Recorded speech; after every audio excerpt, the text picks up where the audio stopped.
अगर ड्रैगर मार रहे हैं, वो अगर वहां पर थोड़ी बहुत चीजें अलग करने की कोशिश कर रहे हैं, तो लगता तो है कि हाँ वो शायद जो ड्रॉप क्लैश है वो आगे इसी तरीके से चलता रहेगा। पर एडमिनो वो बहुत खुश होंगे अपने इस प्रदर्शन से। 8 फिनिशेस निकाले, 874 का डैमेज टोटल डील किया है, 7 नॉक्स निकाले गए। बढ़िया गेम प्ले इनकी तरफ से एंड गॉड लाइक एक बड़ी वापसी उनकी तरफ से आई है। ओवरऑल स्टैंडिंग में ऐसा लगता है कि टॉप 8 के अंदर बड़े आसानी से गॉड लाइक का भी अब स्वागत किया जाएगा। ओवरऑल स्टैंडिंग जब आएगी तो उसके बारे में हम चर्चा जरूर करेंगे। हिग्बोजॉन वो है जिन्होंने 3 फिनिशेस इस मुकाबले से निकाले, हेनरी उनके पास भी 3 रहेंगे, मान्या वो भी 3 फिनिशेस के साथ इस मुकाबले में हमें देखने को मिले। पर चलिए पॉइंट स्टैंडिंग्स पे नजर डालते हैं और वहां पे 20 अंक जो गॉड लाइक इस मुकाबले से लेके गए। नेबुला फिनिशेस जरूर थोड़े कम निकाले बट 16 पॉइंट्स के साथ उनकी भी एक बड़ी वापसी हमें देखने को मिलेगी। मुकाबला तो उनको भी निकालना है।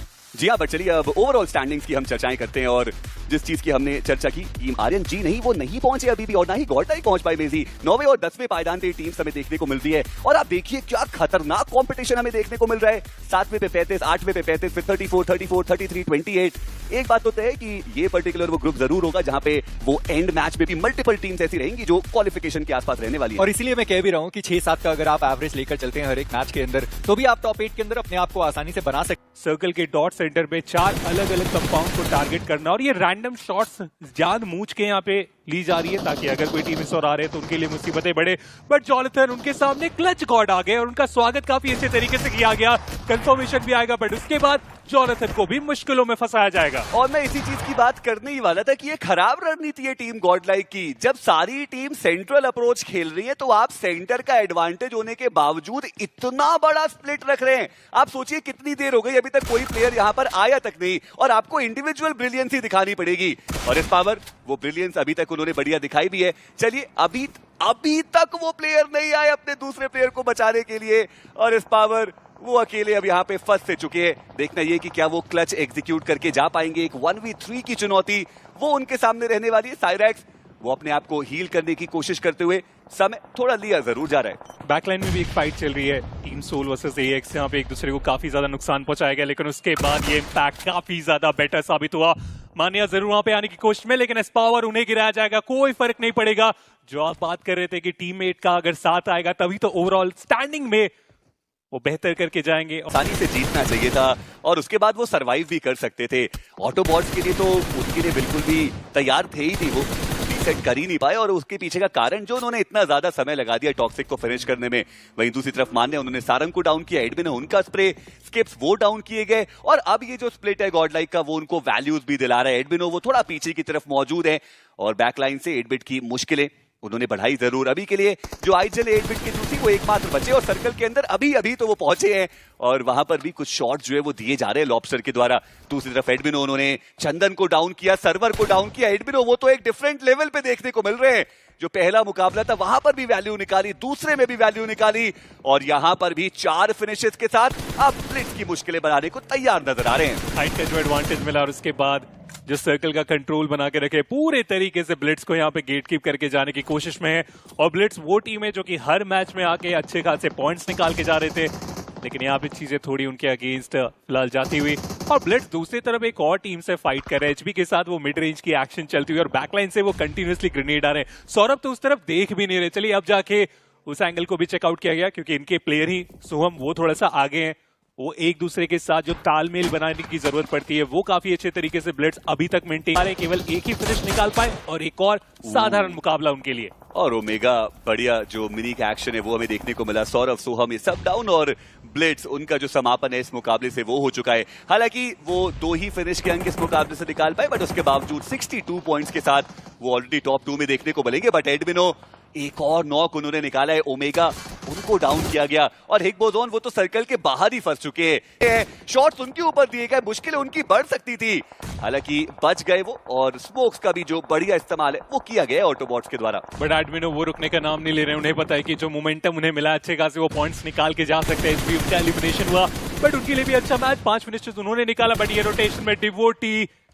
काफी अच्छे तरीके से अपोनेंट को पकड़े। लॉबस्टर हमने बहुत कम बार देखा इस तरीके से फंसते लेकिन यहाँ पे बहुत बुरे तरीके से फंस चुके हैं। एक तरफ से एएक्स, दूसरी तरफ से गॉड लाइक, दोनों मिलके अटैक कर रहे हैं और बिल्कुल सैंडविच हो चुके हैं लो ग्राउंड में। आगे जाने की जरूरत और उसी के कारण सर्वाइवल जरूर एक होप बनता हुआ एएक्स के लिए। जी हाँ, पर हेनरी उनकी तरफ से एक बढ़िया स्प्रे और स्मोक के बीच में उन्होंने जो प्रेडिक्टिव शॉट से कुछ वो लिए और वहां पर जो नॉक है वो भी आया और मान्या वो जो फिनिश है वो चुरा के ले जाएंगे रैल्फी का, वो भी आया नहीं टीम आर्यन के खाते में। आज हम देख पा रहे हैं अगर वो हल्का सा भी इंपैक्ट बना फायदा हो सकता है। क्रेटोस उनकी एचपी काफी ज्यादा कम है, थोड़ा टाइम डिमांड करे, स्क्वाड हाउस है उनके पास, हालांकि वो सर्कल के बाहर है, उसे छोड़ के आगे जाने की जरूरत पड़ने वाली है। बट फाइनली एडमिन हो गए, पावर को लेके आए इस बार, और ग्रेनेड के बाद वो रिजल्ट भी हमें आता हुआ देखने को मिला।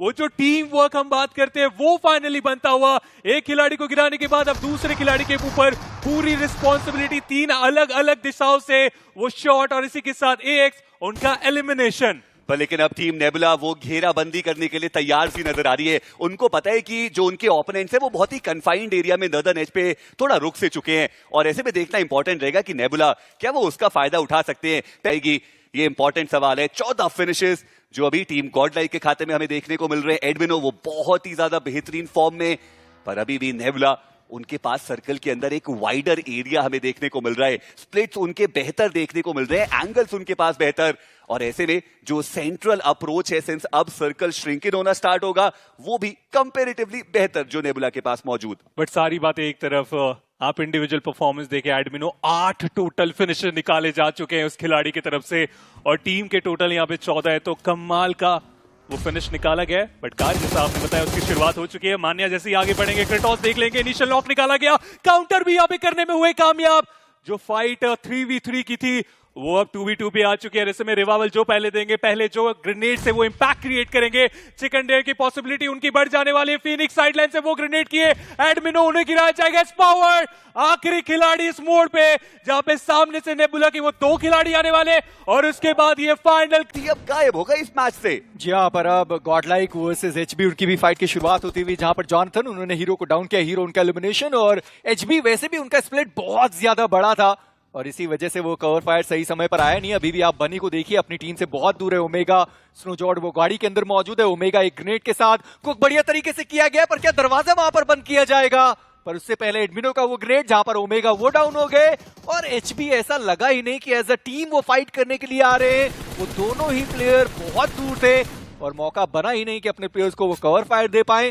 पर इस पावर रिवाइवल अभी भी संभव हो सकता है, पर बहुत ज्यादा ओपन में वो प्लेयर डाउन है, और रिवाइव करने की एडमिनो के द्वारा वो कोशिश कर ही तो जा रही है। वही दूसरी तरफ सारंग, उन्होंने नकुल को डाउन किया, और जैसा आपने बोला बहुत ओपन एरिया से आना पड़ेगा। मुझे लगता नहीं कि वहां पर जो रिवाइवल की प्रक्रिया है वो शुरू की जाएगी, बट एडमिनो वो एक रिस्की मूव ले जरूर है। आप देखिए कितने कम एचपी पे पावर बचे हैं, और वो डॉट एचपी पे एडमिनो वो उनको रिवाइव करने की कोशिश करते हुए। K9 भी काफी ज्यादा नजदीक है, और अच्छी खबर ये कि उन्होंने उस तरफ अभी तक देखा नहीं, बट दूसरी तरफ रोमन उनको डाउन किया गया। टीम रेकनिंग कल का दिन भी थोड़ा साधारण सा इनका गया था, और यहाँ पर भी शुरुआत उतनी बढ़िया हुई नहीं है। एक खिलाड़ी को गवा दिया, एक खिलाड़ी नॉक है, और सामने स्केप्स वो जंप शॉट लेने की कुछ कोशिश कर रहे थे, और गॉडेक्स उन्होंने इंस्टेंटली उस कोशिश को डिनाई किया।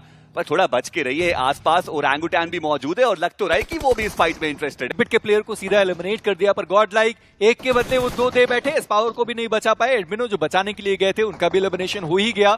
नेबुला के साथ फाइट करना चाहेंगे, सीधा वो आगे डिप के अंदर वो प्लेयर मौजूद है, पर एकेओपी उनकी एचपी बहुत ज्यादा कम हुई है। फिनिक्स को सीधा चले गए, विस्कॉट को उन्होंने डाउन किया है, जो दूसरे प्लेयर है वो डाउन कर दिए गए। एकेओपी एचपी बिल्कुल भी उनके पास मौजूद नहीं है, पर आरू वो एक अलग